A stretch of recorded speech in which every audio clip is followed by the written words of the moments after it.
Hello दोस्तों, आप सभी का स्वागत है इसके टेक्निकल क्लासेस में। तो चल दोस्तों, आज बात करेंगे अल्टरनेटिंग करंट और अल्टरनेटिंग करंट के सभी प्रकार के प्रश्न को देखेंगे। तो आप लोग वीडियो में इन तक जरूर बने रहिएगा। साथ ही साथ आप कोई भी एग्जाम का तैयारी कर रहे हैं, चाहे बार का तैयारी कर रहे हैं फिर भी, या TET का तैयारी कर रहे हैं, या NPCL का तैयारी कर रहे हैं, ठीक है, कोई भी टेक्निकल एग्जाम का तैयारी कर रहे हैं तो आप लोगों के लिए बहुत महत्वपूर्ण होने वाला है।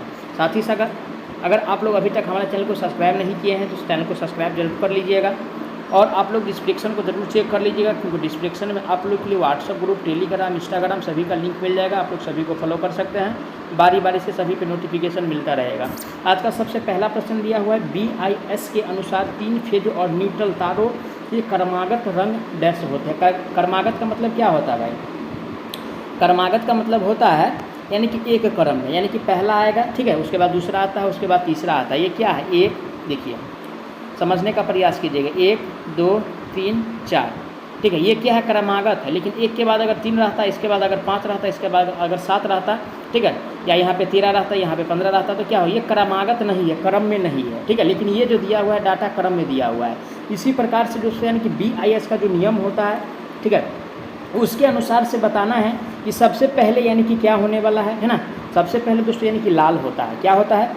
लाल होता है, जिसको रेड कहते हैं। उसके बाद यानी कि पीला होता है, उसके बाद यानी कि नीला होता है, उसके बाद यानी कि काला होता है, ठीक है। इसके बाद क्या होता है भाई? यानी कि काला होता है। ये नियम किसका है भाई? BIS, ठीक है।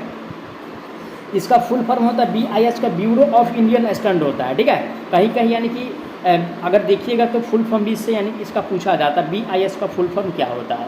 ऑप्शन ए में कहा लाल, पीला, काला और भूरा। तो काला इसमें नहीं होगा, इससे पहले जो होगा दोस्तों यानी कि नीला होगा। क्या होगा? यानी कि नीला होगा, लेकिन काला कह रहा है इसलिए गलत हो गया, ठीक है। और लास्ट में दिया है भूरा, तो भूरा कोई कलर होता नहीं है इसमें, ठीक है ना। BIS का जो रूल है ना, जो डाटा है उसके अनुसार जो है यानी कि भूरा कलर नहीं होता है।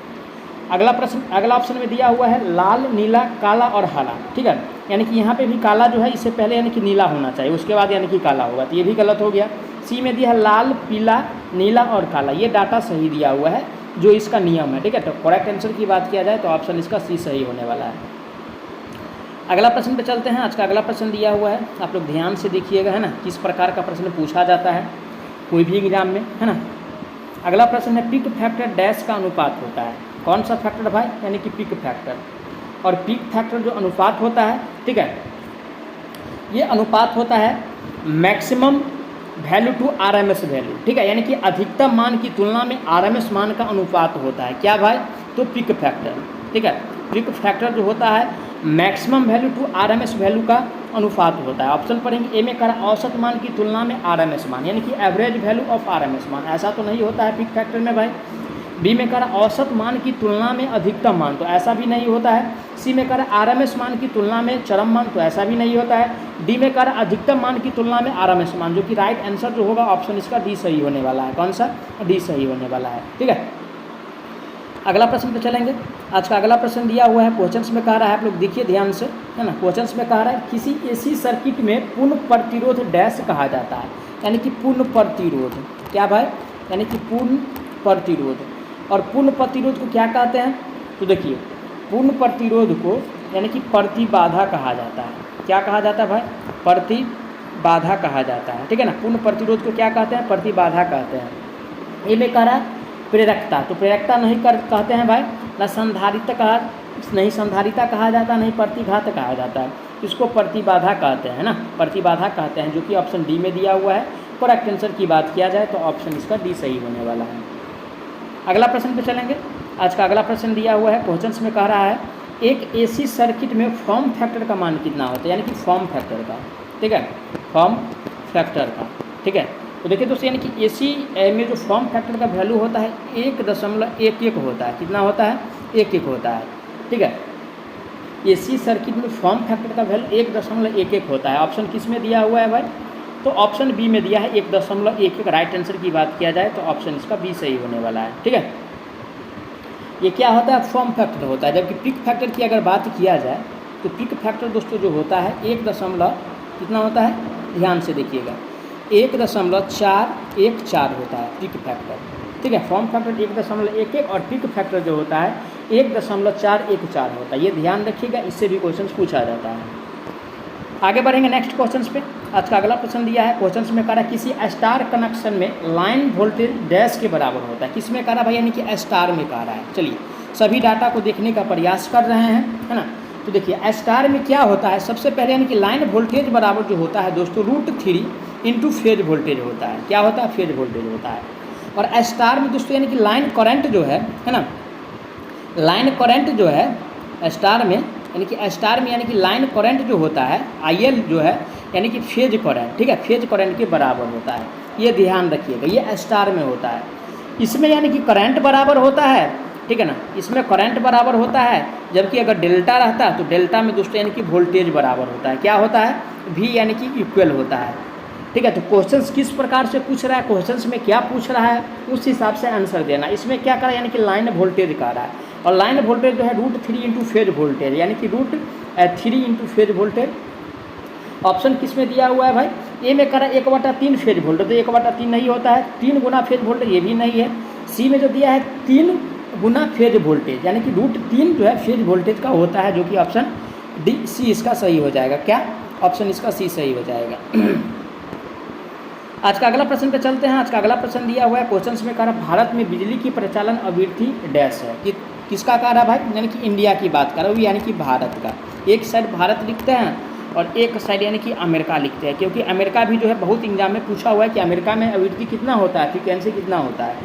तो भारत में जो है यानी कि 50 हर्ट्ज होता है, जबकि अमेरिका की बात किया जाए तो यानी कि 60 हर्ट्ज होता है। कितना होता है, 60 हर्ट्ज होता है।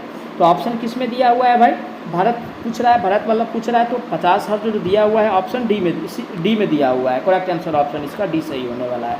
जबकि अमेरिका पूछता है भारत के जगह पे, तो यहाँ पे जो आंसर होने वाला था कितना होता है, यानी कि 60 हर्ट्ज हो जाता। कितना, 60 हर्ट्ज हो जाता। ये डाटा ध्यान रखिएगा। चलिए अगला प्रश्न पे चलते हैं। आज का अगला प्रश्न दिया हुआ है, क्वेश्चन में कह रहा है किसी AC सर्किट में प्रतिक्रियाशील शक्ति डैश के बराबर होता है, यानी कि प्रतिक्रियाशील शक्ति यानी कि रिएक्टिव पावर। कौन सा पावर भाई, रिएक्टिव पावर, ठीक है। पावर 3 होता है, एक एक्टिव पावर होता है ना, एक रिएक्टिव पावर होता है, ठीक है ना। तो देखिए दोस्तों, अगर मेनली अगर बात किया जाए, है ना, अगर मेनली बात किया जाए इस पे, तो मेनली अगर इस पे बात किया जाए तो रिएक्टिव पावर की बात किया जाए तो VI साइन होता है। क्या होता है भाई, यानी कि VI साइन थीटा होता है। जबकि एक्टिव पावर की अगर बात किया जाता है इस क्वेश्चन में, तो यानी कि VI कॉस थीटा होता है। क्या होता है, VI कॉस थीटा होता है, ठीक है। एक्टिव पावर की अगर बात करता है तो VI कॉस थीटा, और रिएक्टिव पावर की बात इसमें कह रहा है तो VI साइन थीटा, है ना। तो राइट आंसर जो होने वाला है दोस्तों, इसमें रिएक्टिव पावर की बात कर रहा है तो VI साइन थीटा जो दिया हुआ है, किस में दिया हुआ है, तो VI साइन थीटा जो दिया हुआ है दोस्तों ऑप्शन बी में दिया है। करेक्ट आंसर ऑप्शन इसका बी सही होने वाला है। कौन सा सही होने वाला है भाई, बी सही होने वाला है। अगला प्रश्न पे चलते हैं। आज का अगला प्रश्न दिया है, क्वेश्चन में कह रहा है किसी स्टार डेल्टा संयोजन में ऊर्जा को डैश द्वारा दिया जाता है। किसमें कह रहा है, स्टार डेल्टा में कह रहा है ना। और स्टार डेल्टा में दोस्तों यानी कि ऊर्जा को जो यानी कि देते हैं उसका जो फॉर्मूला होता है √3 VL, उसके साथ साथ IL और कॉस थीटा होता है। ऑप्शन किस में दिया हुआ है, ऑप्शन सी में दिया है। करेक्ट आंसर की बात किया जाए तो ऑप्शन इसका सी सही होने वाला है। कौन सा सही होगा भाई, सी सही होने वाला है। चलिए अगला प्रश्न पे चलते हैं। आज का अगला प्रश्न दिया है, संतुलित लोड से जुड़े 3 फेज वाले स्टार में न्यूट्रल में करंट डैश होगा। किसमें कर रहा भाई, यानी कि संतुलित की बात इसमें कर रहा है। और जब संतुलित हो और स्टार हो या न्यूट्रल हो उसे कोई मतलब है नहीं। वैसे तो न्यूट्रल में यानी कि अर्थ होता ही नहीं है, सॉरी डेल्टा कनेक्शन में न्यूट्रल होता नहीं है। स्टार में न्यूट्रल होता है, लेकिन इससे जो धारा प्रवाहित होगा बिल्कुल जीरो प्रवाहित होने वाला है। क्या प्रवाहित होने वाला भाई, बिल्कुल जीरो प्रवाहित होने वाला है। यानी कि करंट का जो वैल्यू होगा न्यूट्रल से 0 प्रवाहित होगा, जो कि ऑप्शन ए में दिया है। करेक्ट आंसर ऑप्शन इसका ए सही होने वाला है। ठीक है, चलिए आगे बढ़ते हैं। अगला प्रश्न आज का दिया हुआ है, क्वेश्चंस में आप लोग देख सकते हैं, शक्ति कारक का अधिकतम मान डैश होता है। किसका, यानी कि पावर फैक्टर का। किसका कह रहा है भाई, यानी कि पावर फैक्टर का कह रहा है ना, पावर फैक्टर का कह रहा है। और दोस्तों पावर फैक्टर का मैक्सिमम वैल्यू पूछ रहा है। क्या पूछ रहा है भाई, यानी कि मैक्सिमम वैल्यू पूछ रहा है। और मैक्सिमम वैल्यू यानी कि एक इकाई होता है। क्या होता है भाई, इकाई होता है। ठीक है ना, पावर फैक्टर का मैक्सिमम वैल्यू की अगर बात किया जाए तो इकाई होता है ना। कहीं कहीं आपको 0.8 भी रहता है, कहीं कहीं 0 यानी कि 9 भी रहता है। तो वो डाटा के ऊपर डिपेंड करता है, लेकिन यानी कि इसमें मैक्सिमम पूछ रहा है तो मैक्सिमम इकाई यानी कि 1 के आसपास होता है, जो कि ऑप्शन ए में दिया है इकाई। राइट आंसर की बात किया जाए तो ऑप्शन इसका ए सही होने वाला है। ठीक है, चलिए अगला प्रश्न पे चलते हैं। आज का अगला प्रश्न दिया हुआ है, क्वेश्चंस में कह रहा है, आप लोग देख सकते हैं, डोमेस्टिक एसी आपूर्ति में आरएमएस मान डैश है। क्या पूछ रहा है भाई, यानी कि आरएमएस मान पूछ रहा है। और आरएमएस मान जो होता है, ठीक है, एसी आपूर्ति का 0.707 होता है। ठीक है, क्या होता है, 707 होता है। ऑप्शन किस में दिया हुआ है, ए में कह रहा है, यानी कि 0.637। ठीक है, ये जो है आरएमएस वैल्यू ये नहीं है, ये जो आरएमएस वैल्यू जो दिया हुआ है ऑप्शन डी में दिया है। करेक्ट आंसर जो होगा ऑप्शन इसका डी सही हो जाएगा। चलिए आगे बढ़ते हैं। अगला प्रश्न आज का दिया हुआ है, क्वेश्चंस में कह रहा है, 3 फेज वाली आपूर्ति प्रणाली में न्यूट्रल पॉइंट डैश कनेक्शन में उपलब्ध नहीं होता है।